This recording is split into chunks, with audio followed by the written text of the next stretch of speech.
எப்தா என்றால் திறந்து விடுபவர் என்று பொருள்.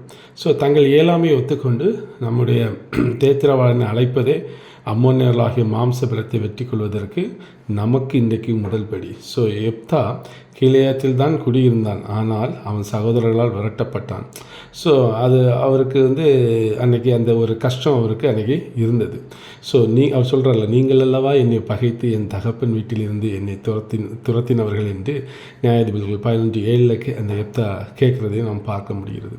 அவர்கள் பகைத்தாலும் அந்த மக்கள் அவனை தேடி வரும்பொழுது மறுபடியும் அவர்கள் மீது இங்கே எப்தா அன்பு கூறுகிறதை நாம் பார்க்க முடிகிறதுங்க.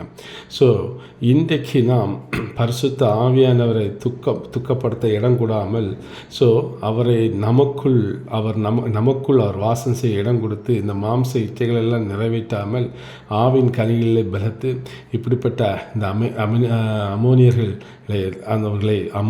ஆவிகளை எதிர்க்க நீங்களும் நானும் அழைக்கப்படுகிறோம்.